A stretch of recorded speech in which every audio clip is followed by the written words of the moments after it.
চন্দ্রযানের সফলতার পর ফের সূর্য মিশনে ইতিহাস গড়ল ভারত। শনিবার 6 জানুয়ারি ছিল সেই মহেন্দ্রক্ষণ। নতুন বছরের শুরুতেই ফের সাফল্যের মুকুট মাথায় পড়ল ইসরো। শনিবার সূর্য মিশন আদিত্য L1 চূড়ান্ত কক্ষপথে প্রবেশ করল। বিকেল 4:25 টুইট করে এই তথ্য জানায় ভারতীয় মহাকাশ গবেষণা সংস্থা ইসরো। এক্স হ্যান্ডেলে ইসরো জানায়, ভারত পেরেছে।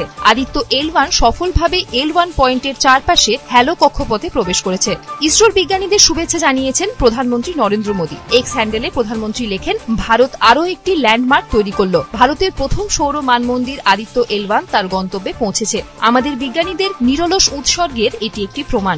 আমি দেশবাসীর সঙ্গে আজকের এই খুশির মুহূর্ত ভাগ করে নিচ্ছি। আমরা মানবতার কল্যাণে বিজ্ঞানের এই অগ্রগতিকে ভবিষ্যতে আরও এগিয়ে নিয়ে যাব।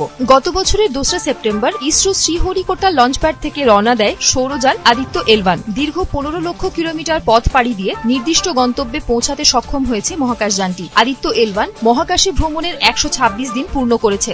আগামী 5 বছরের জন্য সৌরজগৎ নিয়ে তার পরীক্ষা নিরীক্ষা চালাবে। 400 কোটি ব্যয় নির্মিত প্রায় 1500 কেজি স্যাটেলাইটটি পৃথিবী থেকে প্রায় 1.5 মিলিয়ন কিলোমিটার দূরে সূর্যের গতিবিধি লক্ষ্য করবে। এই সূর্যযানটি প্রথম মহাকাশভিত্তিক ভারতীয় মানমন্দির হিসেবে কাজ করবে। মহাকাশযানটির চূড়ান্ত সন্নিবেশটির একটি সুবিধাজনক অবস্থানের জন্য বাধাহীন জায়গা বেছে নেওয়া হয়েছে। এই জায়গা থেকে নিরন্তর সূর্যের উপর নজর রাখা যাবে।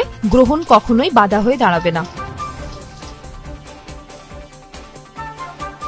ব্যুরো রিপোর্ট, পূবের কলম ডিজিটাল।